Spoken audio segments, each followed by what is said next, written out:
Mike Pendleton here, and super excited to talk to my next guest. She will be one half of a massive fight in Dublin, Ireland on June 22nd, taking on Ireland's own Sinead Kavanagh. But she's fought the who's who in women's mixed martial arts, the one and only Arlene Blencowe. Arlene, thank you for joining me. First time I get to talk to you ever, so I'm super excited about that. I'll start off very simple. How are you? I'm good, thank you. Thanks for having me on. Absolutely. It's an honor to talk to someone like yourself. And not only just because of everything you've done in your career, but you do a lot of work, obviously, at Jackson Wink and, female development. I think that's huge. I want to talk to you about that. But we'll Yep. start with this fight. Obviously, like I said in the intro, you fought the who's who. Now you're going over to enemy territory. You're taking on Ireland's own Sinead Kavanagh. Do these kind of fights, going into enemy territory, taking on, the hometown favorite, do these fights get you a little bit more excited? To be fair, all my fights have got me excited. I'm doing this for a long now, and it changes. Obviously, it'll be a different feeling. I know that the Irish crowd's going to be behind Sinead, and it's going to be loud, and there's going to be a lot of drunk people, and they're going to be very boisterous. But I've prepared mentally for this, and I'm just really excited to finally be back inside the cage and doing what I'm doing. Yeah, so next weekend can't come soon enough. Not only are you excited, but even though you're taking on their own fighter, I think the Irish crowd's going to be very excited to have you in there. The fans are excited to have you back in there.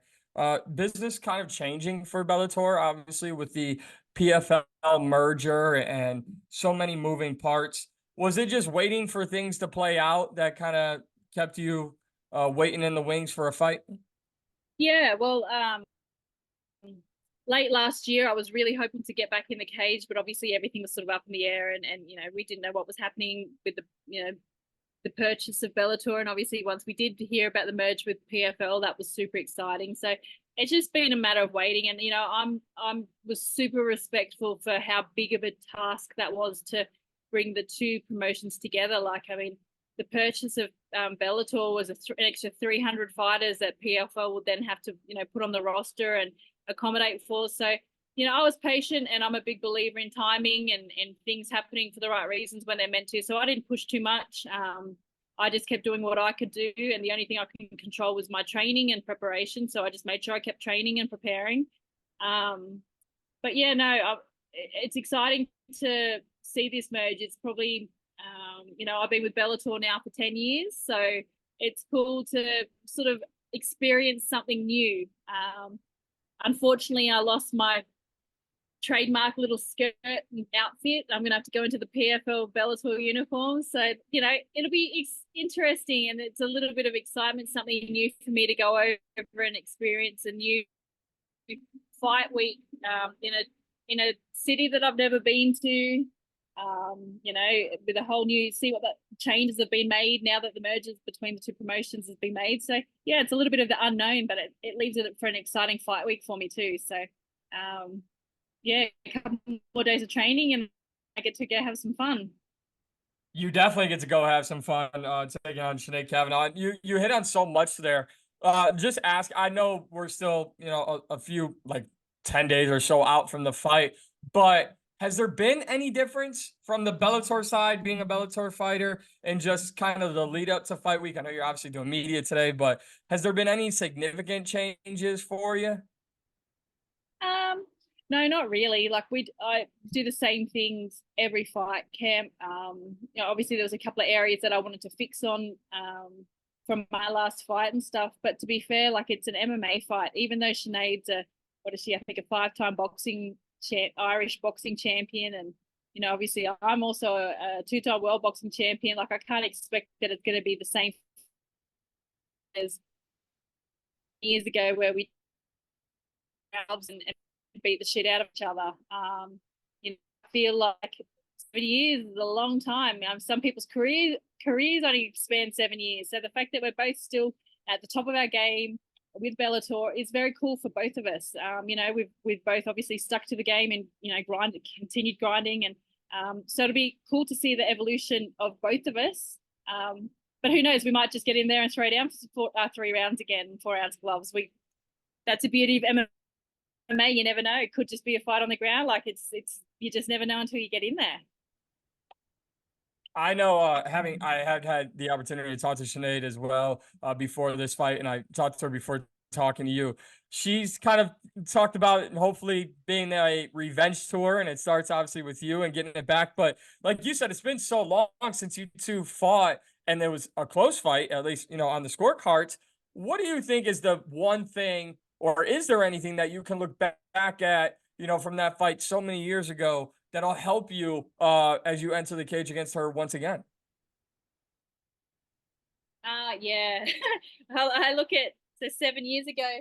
7 years ago, I was working a full-time job with a side gig on the side, juggling 2 young kids. Yeah, I was getting to the gym for a session in the evening. Like, I wasn't a full-time athlete. I could do runs early in the morning or whatever, but I just look at how much I put into my fight camps now and how much I've improved over that time. So, I'm excited to, yeah, I guess just finally showcase. Like, I don't feel like I was only just saying this to someone earlier today. I've never really showcased my full potential inside the cage. So that's all I want to do this fight, showcase the my full potential. Well, that should make fight fans excited. I know I'm excited to see Arlene Blencowe at her very best and all your potential. Having done and fought pretty much everyone in women's MMA, outside of just showcasing your full potential, which we all know you're capable of doing in this fight, what motivates you to keep this going? It's funny you actually asked that. Like I sit here now, obviously I'm 41 years old, and I don't have to do this. Like I don't, I'm pretty comfortable financially. My kids are sort of grown up now. There's other things in my life I could be doing right now, and you sort of sit there and think, because being a fighter is not an easy gig. What we put our bodies through, the mental preparations, and then obviously when you lose a fight, having to deal with that, and then climb out of that hole and start all over again.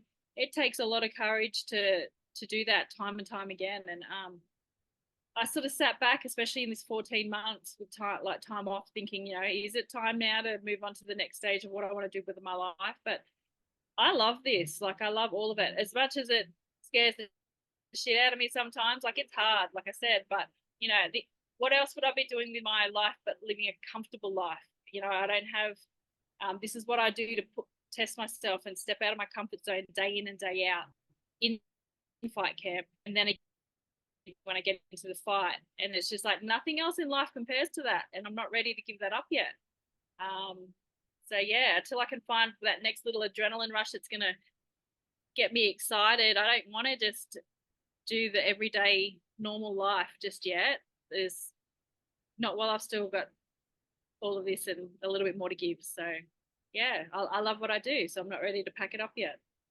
Well, the sport and MMA and Bellator is better with you in it. So don't go anywhere anytime soon. I definitely wasn't asking to see when your exit is, because I hope it's not anytime soon. But when you have 14 months off, you kind of just see everything around you. Kind of, the world keeps moving when nobody's fighting, right? Has there been any 100%. other ventures outside of MMA? Like you said, world champion boxer that you are. Yep. Obviously bare knuckle. I'm sure you've been asked this already. But Yep. when you see just kind of how combat sports has evolved, are there any other ventures in combat sports that have piqued your interest? Definitely. It's interesting because I had this 14 months, obviously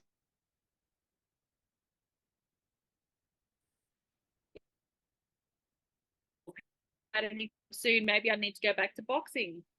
And then the thing was like I did take a fight back home in Australia. I committed to a fight for the Australian title, which is a personal goal that I want. I'm a very patriotic Australian, and having the Australian boxing title is something that I feel like every Australian boxer should aim to have. Obviously, world titles are good and great, but being Australian, you want that title. So I'd committed to that fight and made peace with the fact that I was going to take a very, very big pay cut compared to what I make when I do MMA.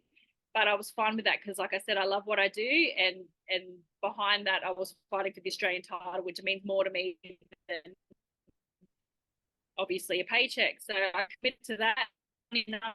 The next day, I received an email from my manager with a contract from Bellator for a fight. So obviously had to pull out of the boxing fight and apologize to the promoter and thank him for, obviously putting me on on the card. But we'll have to obviously talk about that down the track now. So I'd love to get back into boxing. I think I want to get in, at least have a crackle and see what it's like to be punched without gloves. Um, yeah, there's a couple of things that I want, but yeah, we'll just see what happens with these next couple of fights with Bellator and PFL, and yeah, you probably find me back in that boxing ring. All right. Well, you're not leaving combat sports anytime soon, so that's good news for all of us here. I've tried to go this entire interview without fanboying in my first conversation with you because I have a ton of respect for you. I love everything you've given to the sport and everything that you do, and being a part of world-renowned Jackson Wink and female development. Why is that so important to you? Well, yeah, it's 16 years in this sport. I've watched the sport evolve over the years. Back in the day, I started off and I was one of the only girls on the mats. Most, and sometimes even now, one of the only girls on the mats back at home. But it's cool to see how many females are getting into this sport. It's no longer a male dominant sport. It's the girls are getting in and starting at a young age now. And I just think that there's a lot of lessons that I learned along my career the hard way. At the end of the day, we are still females. We aren't males. So the things that we do differently, there's weight cutting we do differently. There's a lot of emotions in fight camp. A lot of who are parents, who are mothers, sorry, having juggled being a mother as well as an athlete and that. So there's just the idea of becoming a manager to female fighters and just being that support base to help with not only the fight career, but just making sure that everything's going good in personal life too, like being that mentor and being that someone that's been there and done that and experienced it. So and these young girls that I train back at home, I'd be starting mixed martial arts at 12 years old and learning now and being a sponge, like the evolution in given another 10, 15 years, these girls are going to make this generation of females look like nothing. Yeah, well, no, you're absolutely right on that because, like you said, the sport continues to grow. Women's MMA continues to grow and evolve, and it's always fun to see the next wave of whomever. But one on kind of where you're working, can you kind of talk about, you mentioned, it's not just male dominated anymore, this sport, but what being a recognizable, not just yourself, but obviously a few legendary female fighters coming out of Jackson Wink. What makes that team so strong, not just from what they put out into a fighter and the results on paper, but as a team, what makes Jackson Wink so strong? It's definitely the family, like we become a family. I guess it's like any gym, but I don't know. Now that I've been here for a few years now, and I class myself as definitely one of the family members of JW, even though I'm only here for my fight camps, although I've been here a few times. But honestly, it's the trust that the fighters put in the coaches, and then what the coaches give to like the bond here. It's special. Obviously, like God, look at the relationship between coach and athlete with Holly and Coach Wink. Like that's insane. It's been 25 years that he's been in her corner from when she very first started, and it's I think loyalty is a big word, one that I could say too. If you're loyal to this gym and show loyalty,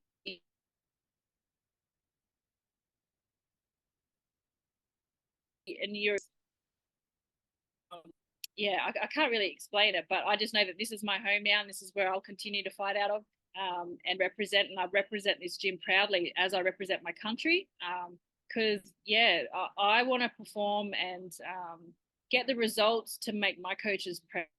Like, the work is that they give you, the time. Yeah, it's next level. So I'm very, very grateful. And obviously, my training partners here too. Everyone here wants to see you win. And I'm sure it's like that in other gyms too, but it's special here in Albuquerque, especially when you become a local to Albuquerque. Like this gym is very very special.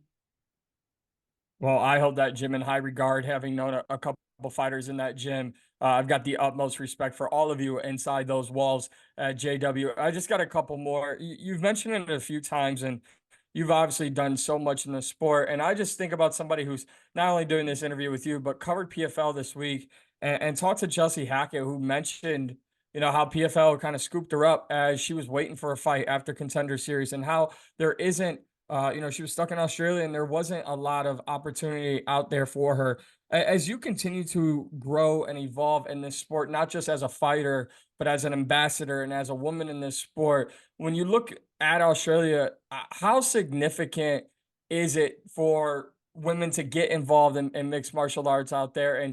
And would you like to kind of be someone that they can continuously look at and kind of expand the sport back home? Definitely. I've got some big plans post fighting. I definitely am going to be involved in the mixed martial arts for many, many, many years afterwards. But yeah, there's a lot of talent in the Southern Hemisphere, the Australian, New Zealand market. And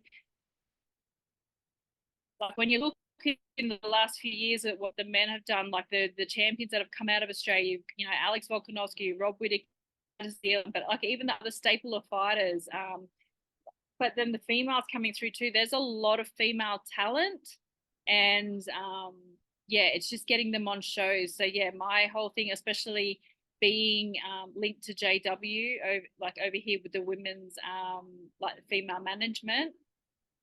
My plan is to obviously get the girls, sort of over here and onto the US market, and obviously it's just a case of funding and bits and pieces, but that's another little project that I'm working on as well. And yeah, I just very excited for the future, but I'm not ready to close the chapter. It's obviously fighting's a very selfish sport, and I want to put 100% into what I'm doing with my career at the moment. But I know that I've got my foot in a lot of different doors at the moment, keeping them ready for when I'm ready to knock the doors down post-fight career. So, but yeah, no, like I said, there is a lot of talent, especially in the strawweight, flyweight division. There's a lot, but there are a couple of girls at featherweight and lightweight too that are ready to come onto the international scene. So yeah, it's exciting. I think Australia and New Zealand will be put on the world map with MMA and be a little bit more recognized, in the coming years. That's very exciting, Arlene. I'm only going to take two more questions from you, if you don't mind, and I'll make them short and sweet. When I say Bellator MMA, a place you've been for so long, what does that mean to you as a fighter, as a woman, and everything, and not just your career, but in your life? Oh, this is the thing. So, I signed with Bellator in 2014. That's when I started with my fight manager too, Chris Vender, and my fight record then was 5 wins and 4 losses. So, it's wasn't crash hot, but Bellator saw potential in me. They saw that I was a 2-time world boxing champion. They saw the length of my career. I'd only been involved in MMA for a year at that time, and had already clocked up 9 fights, 9 professional MMA fights, and 2 boxing world titles in the space of a year. So they saw potential in me and gave me an opportunity. And at that time, I was a single mother. I was struggling financially. I was, juggling jobs and juggling the kids, and life was hard. Life was very, very hard. And after that first fight contract, I got re-signed again, and then obviously they saw my stock rise over that time, and I got more lucrative contracts with them. And yeah, by the third contract, they really did start looking after me, and that's when my life started changing. And when I say like Bellator had changed my life, like I came from a position financially to now be in the position that I am now, owning our own house, financial security, putting through having a life. So I'm very, very grateful, and it's one of the reasons that I stayed with Bellator, was the loyalty, but because they really did see something in me when I first started, and I'm very, very grateful. And yeah, I was a little bit sad at the beginning when obviously I heard that PFL were taking over, because I love the Bellator crew. I get excited every time I see them. They love me. They're a big family, so I'm hoping a lot of them are still there when I get to go over next weekend, because I'll definitely miss the ones that aren't. Well, with that being said, June 22nd, you're taking on Sinead Kavanagh. What should the world expect in this rematch? Fireworks? No, hopefully, like, yeah, Sinead's a banger. She's tough and she comes to fight, and I know that she's pumped. Obviously, she lost her last fight in front of the home crowd, so she's going to be coming out with some vengeance. Vengeance for the win. Obviously, I know that she's got a lot of respect for me, but I have a lot of respect for her. But that all gets put to the side when you're inside that cage. So I'm not coming for anything less than a win. She's not coming for anything less than a win. So that just makes for a cool fight. And like I said, when shit hits a fan, which is throwing down.